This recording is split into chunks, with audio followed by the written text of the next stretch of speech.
Course DS class centre में आपका स्वागत है। तो आज हम बात करेंगे 10वीं क्लास के चैप्टर फर्स्ट की आर्थिक विकास समझ और विकास की ठीक है। तो आज हम समझेंगे विकास क्या है और विकास से हमें क्या क्या, विकास से जुड़ी हुई कुछ तथ्य और विकास हमें क्यों आवश्यक है, विकास होना चाहिए और विकास के साथ साथ हमें किन चीज़ों को ध्यान में रखना चाहिए। तो आइए बिना रोके हम इस पार्ट को स्टार्ट करते हैं।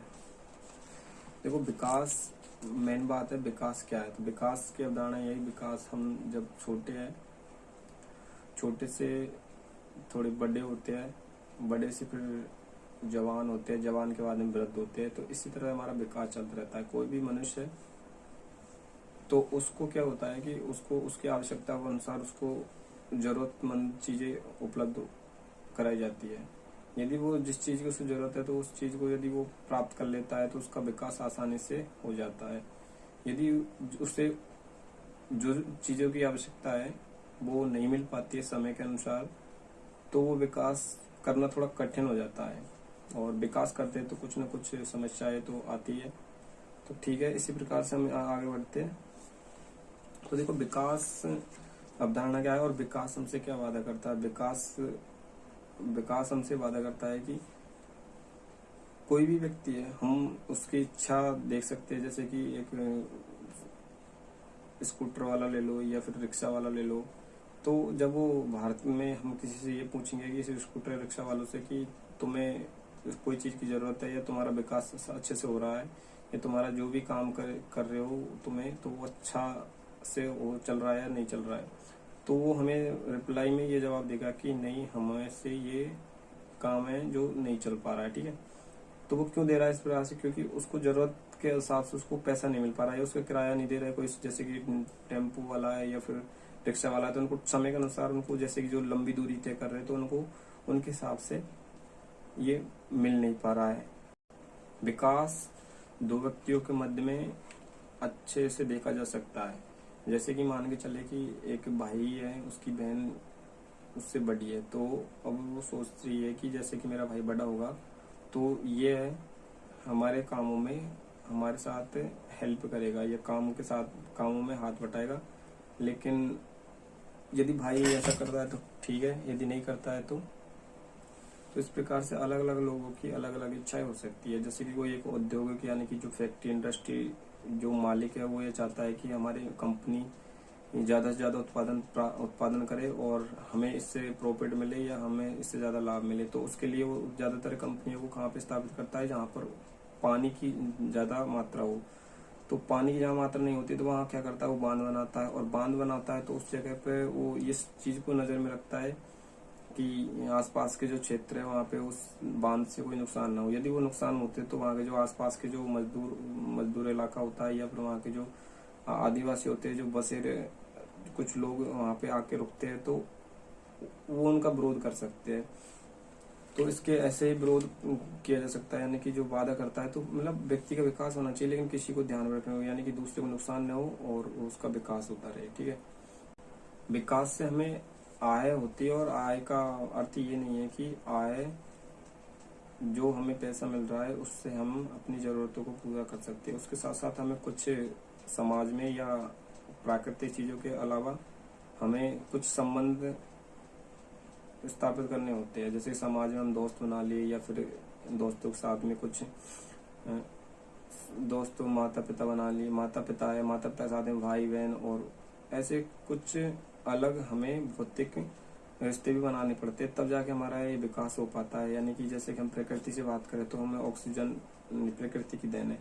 तो इस ऑक्सीजन को यदि हम लेकर हमारा आवश्यकता की पूर्ति करते हैं तो इससे हम केवल जीवित रह सकते हैं, लेकिन हमारी इच्छा है, आकांक्षा है, वो हमसे पूर्ण नहीं हो पाती है। तो हमें इन चीजों का ध्यान रखना चाहिए और हमारा विकास करते समय हमें भौतिक चीजों को अपनाते हैं, तभी हमारा विकास पूर्ण रूप से हो पाता है।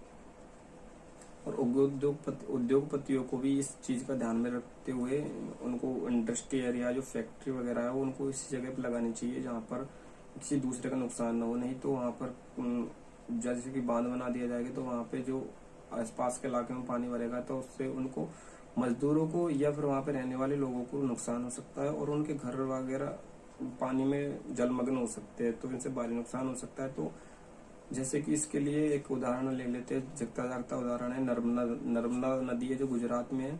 नर्मदा नदी पर एक बांध बना गया, सरदार सरोवर बांध।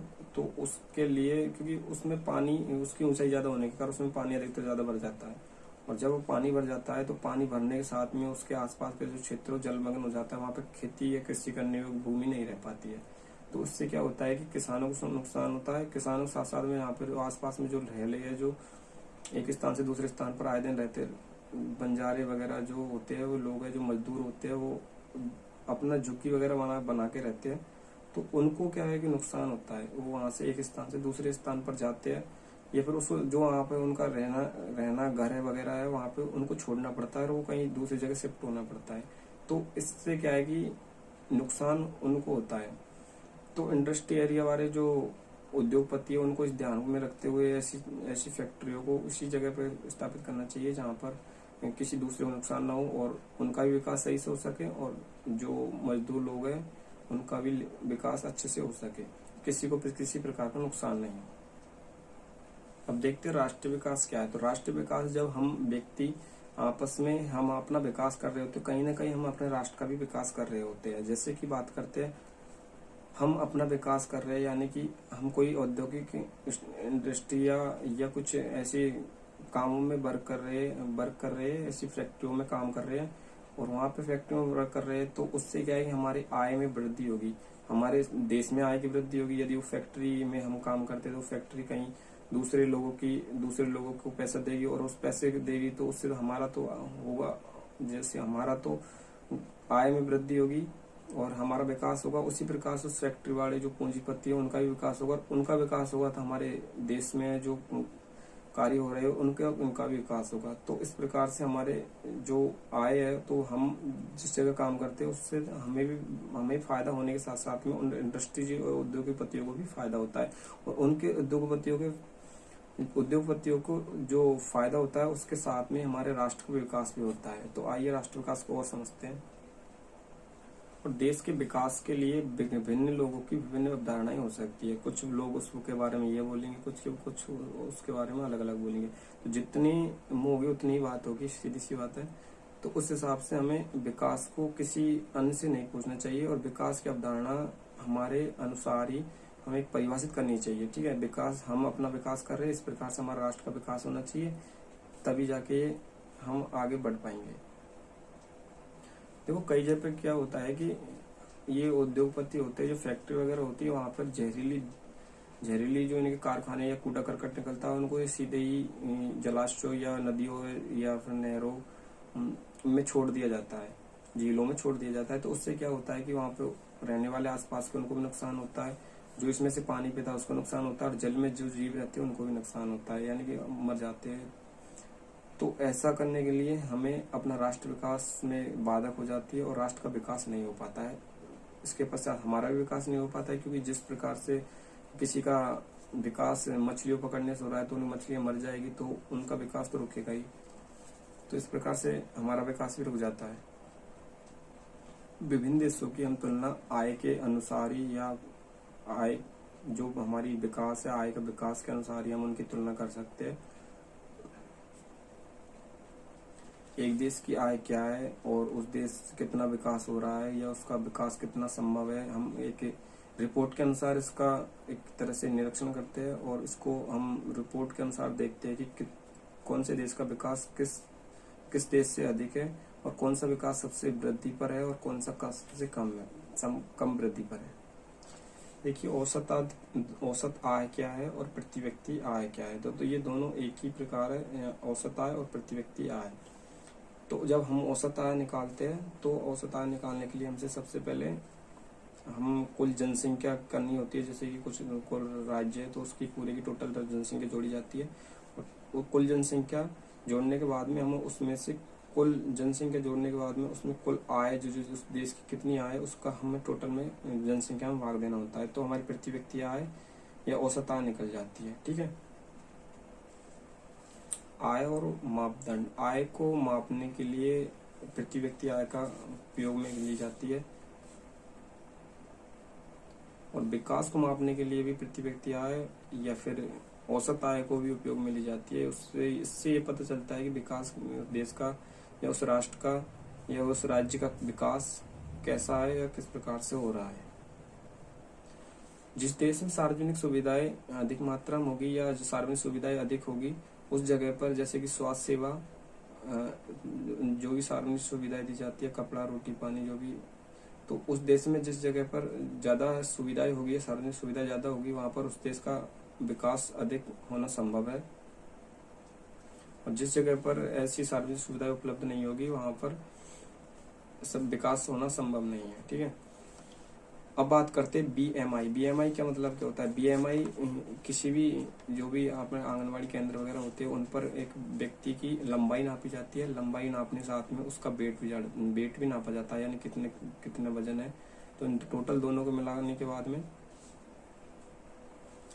विकास की बात करें तो भारत 130वें स्थान पर है HDI रिपोर्ट के अनुसार। और ये जो HDI है इसको पूरा नाम है मानव विकास सूचकांक। मानव विकास सूचकांक इसको जारी करने का काम UNDP करता है। UNDP का पूरा नाम है यूनाइटेड नेशनल डेवलपमेंट रिपोर्ट। ठीक है, यानी मानव विकास सूचकांक। अध्यक्ष इसके जो अध्यक्ष है वो अचीम स्टेनर है और स्थापना इसकी 22 नवंबर 1965 में हुई थी। मुख्यालय इसका न्यूयॉर्क में है। ठीक है, HDI का मतलब HDI से HDI मानव विकास सूचकांक यानी ह्यूमन डेवलपमेंट। ओके, तो तैयार इसको जो HDI है इसको तैयार किया गया था महबूब उल हक। जो ये महबूब उल हक थे वो पाकिस्तान के थे। हमारा जो UNDP में जो रिपोर्ट है उसके अनुसार हमारा भारत का स्थान है टोटल 189 इसकी वो की गई थी काउंटिंग 189 देशों को। तो 189 देशों में सबसे फर्स्ट नंबर पे रहा था नॉर्वे, उस दूसरे नंबर पे रहा था आयरलैंड, तीसरे नंबर पे रहा था स्विट्जरलैंड। ओके, इनमें से हम बात करते हैं स्विट्जरलैंड के बाद में फिर आगे चला जाता है हम जो इंडिया है। इंडिया कितने नंबर पे रहा था? इंडिया नंबर रहा था 131 यानी 131वें नंबर पे। और 130वें नंबर पे रहा था नाम्बिया। 187वें पे रहा था दक्षिण सूडान। और सेकंड लास्ट पे रहा था सेंट्रल अफ्रीका। और लास्ट में रहा था जो नाइजर रहा था। ओके, विकास की धारणीयता। विकास की धारणीयता यानी कि हम ये चाहते हैं कि कोई देश विकास कर रहा है तो उसके जो प्रकृति प्रदत्त है तो उनका वो सही उपयोग करके उस विकास कर सकता है। किसी राष्ट्र का विकास उसके आसपास के जो प्रकृति प्रदत्त है उनको कम उपयोग करे और मतलब ऐसे उपयोग करे जैसे कि नवीकरणीय जिनको पुनः प्राप्त किया जा सकता है उनको उपयोग मिले। अनवीकरणीय इनका जो कम प्रयोग में ले जाए, यानी जो पुनः प्राप्त नहीं किए जा सकते हैं, तब उसका विकास संभव हो सकता है। अनवीकरणीय को गैर नवीकरणीय भी कहा जाता है, जिसको हम पुनः प्राप्त नहीं कर सकते। जैसे कि हम बात करें सौर ऊर्जा नवीकरणीय ऊर्जा है, उसको हम प्राप्त कर